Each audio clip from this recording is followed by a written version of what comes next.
20년 가까이 울버린이란 캐릭터를 연기해온 휴 잭맨이 자신의 마지막 울버린 영화가 될 거라고 선언한 영화 로건.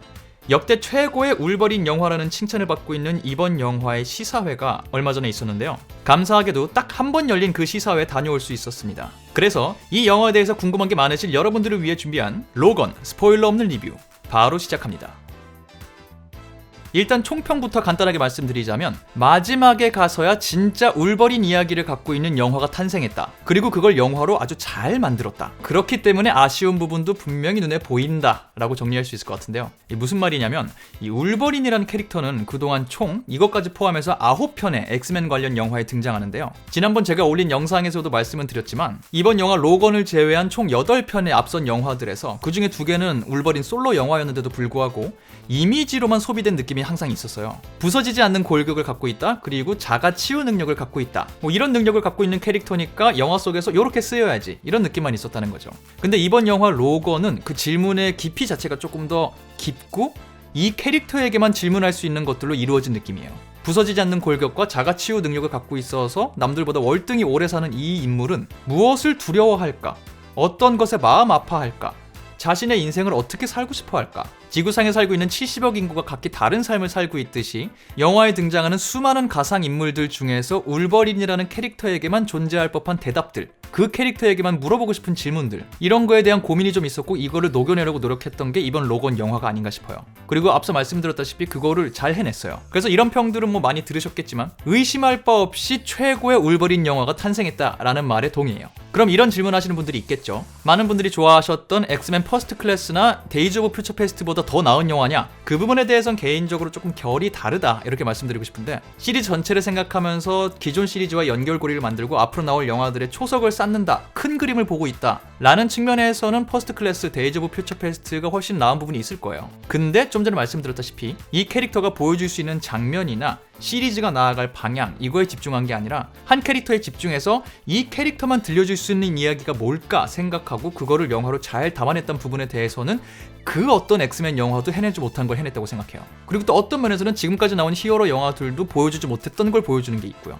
아니 이 정도 칭찬할 거면 뭐가 아쉽다는 건가? 이건 조금 또 애매한 부분인데 잘 만들었어요. 재밌고 진짜 만족스러웠거든요. 근데 이런 거예요. 사람들을 볼 때 뭘 일을 시키거나 그 사람이 뭘 하는 걸 봤는데 그 사람이 정말 재능도 없고 정말 너무 못해요. 딱 봐도 할 수가 없어요.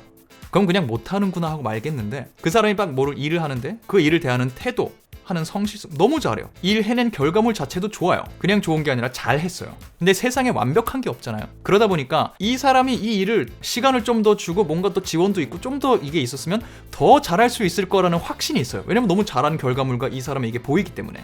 똑같아요. 이 영화, 이 캐릭터 갖고 들려준 이야기가 너무 재밌고 이걸 담아낸 방식도 잘 했기 때문에, 그리고 그걸 만든 건 제작진과 배우들이라는 걸 알고 있고 이 사람들의 역량이면 이거를 더 훌륭하게 만들 수 있었을 거라는 게 자꾸 영화를 보면서 느껴지기 때문에 가끔 보이는 아쉬운 부분들, 완벽할 수 없는 부분들이 조금 크게 느껴지긴 해요.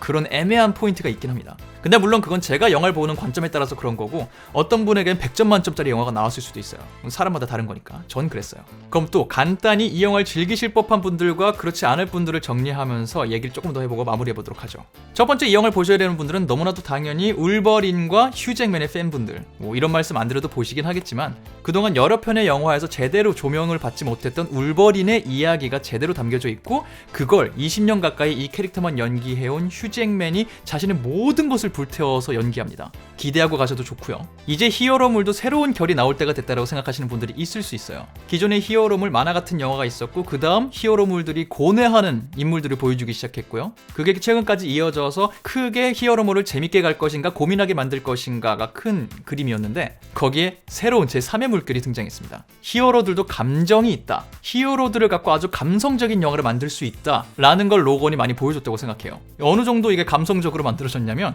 이 히어로 영화인데 저는 어떤 특정 부분에서는 너무 가슴 아프다 했던 포인트도 있었고 심지어는 눈물이 그렁그렁 하면서 봤던 장면들도 있었어요. 그 정도로 이 캐릭터들로 인간적인 공감을 불러일으킬 수 있는 부분들을 잘 만들어놨다는 거죠. 물론 여러분이 그러란 법은 없어요. 저는 그랬어요. 그래서 기존 히어로물에 새로운 느낌이 나올 때가 됐다, 새로운 방향성이 제시될 때가 됐다라고 생각하시는 분들도 재밌게 보실 것 같아요. 또 이 말은 동시에 굳이 히어로물을 좋아하시는 분들이 아니셔도 감성적인 이야기나 한 인물의, 한 특정 인물의 이야기, 그 사람의 감정, 그 사람의 삶, 이런 거에 집중하는 영화 영화 좋아하시는 분들도 충분히 재밌게 보실 포인트가 있다고 생각해요. 그리고 거친 액션을 즐기시는 분들, 액션 씬이라는 게 짜기에 따라 다르긴 한데 여러 색깔들이 있잖아요. 세련되게 만드는 액션들이 있고 어떤 건 투박하게 만드는 액션들이 있긴 한데 이 영화는 좀 투박한 쪽이긴 해요. 액션들이 아주 와 깔끔하게 너무 아름다워 이런 느낌이 아니라 오 세다 이런 느낌이거든요. 그래서 막 하드보일드 액션 막 이런 말까지 써야 되나? 그리고 이야기 분위기 자체는 많이 회자되겠지만 원빈 씨가 주연하셨던 아저씨 막 이런 느낌의 분위기들이 있기 때문에 히어로물을 별로 안 좋아하셔도 그런 얘기 구조나 액션물들 좋아하셨던 분들도 충분히 즐기실 것 같아요. 근데 동시에 이 포인트 때문에 이 영화를 잘 못 즐기실 분들도 있을 것 같다고 생각하는데 바로 잔인한 거 잘 못 보시는 분들이 있을 거예요. 이 영화는 울버린의 모든 걸 보여주고 싶었기 때문에 지금까지 울버린으로 못했던 모든 액션을 다 보여줍니다. 울버린이 갈고리가 있잖아요. 그걸로 할 수 있는 걸 다 해요. 리얼하게 표현이 돼 있어요. 그리고 말씀드렸다시피 세련되기보다는 투박하고 강한 액션을 했기 때문에 보여지는 액션이 세죠. 아주 쉽게 심플하게 설명을 하자면 작년에 개봉했던 데드풀이란 영화를 보신 분들이 계시다면 데드풀에 나오는 그런 액션들이 웃음기 없이 진행됩니다. 딱 어떤 느낌인지 아셨죠? 그래서 그 정도의 액션을 볼 땐 난 너무 막 겁에 질리고 너무 불편해진다 하시는 분들은 피하시는 게 좋을 수도 있어요. 그리고 히어로물은 캐릭터 쇼다라고 생각하시는 분들, 난 고뇌하는 히어로, 감정을 갖고 있는 히어로 이런 걸 보고 싶은 게 아니야. 히어로물은 그냥 블록버스터물로서의 재미를 느끼게만 해주면 돼. 재밌고 초능력 보여주고 희한한 장면 보여주고 이거면 돼. 난 가볍게 즐길 영화를 보고 싶어 하시는 분들은 이 영화가 조금 정적이다라고 느끼실 수도 있어요. 말씀드렸다시피 여러 감정과 이야기를 끌고 나가야 되기 때문에 액션이 적지 않아요. 꽤 등장함에도 불구하고 길게 이어지거나 수시로 나온다는 느낌보다는 이 캐릭터의 이야기를 들려주려고 노력하는 부분이 더 많아요. 조용하게 흘러간다고 느낄 수 있는 부분들. 영화로 봤을 때는 그렇게 캐릭터의 감정을 쌓아가고 있는 중이긴 한데 나는 히어로가 등장하는 영화에서 그런 걸 보고 싶지 않아 하시는 분들은 굳이 이 영화를 보고 욕하실 필요는 없겠다라는 생각을 해요. 그리고 마지막, 이것도 조금 애매한 부분이긴 한데 기존 엑스맨 설정을 나는 절대 깰 수 없다라고 하시는 분들, 사실 엑스맨 시리즈가 다른 히어로 시리즈들에 비해서 세계관이 자주 흔들리긴 해요. 그래서 팬들도 어느 순간에는 딱딱 맞아떨어지는 세계관을 기대 안 하시고 있을 수도 있겠지만 그럼에도 불구하고 여태까지 나온 다른 엑스맨 영화들이 만들어놨던 세계관이 또 깨지는 걸 보고 싶지 않다 하시는 분들은 이 영화를 보시면서 머리가 좀 복잡하실 거예요. 아니 분명히 저번 영화에서 이렇게 설정이 돼 있었는데 여기선 이렇게 말해? 왜 전에 이런 대사가 있었는데 왜 여기서 또 이런 게 있어? 머릿속에 복잡하실 수 있어요. 그래서 난 죽어도 이 세계관이 또 흔들리는 걸 볼 수 없다 하시는 분들은 역시 굳이 보고 욕하실 필요는 없다 라고 말씀드리고 싶습니다.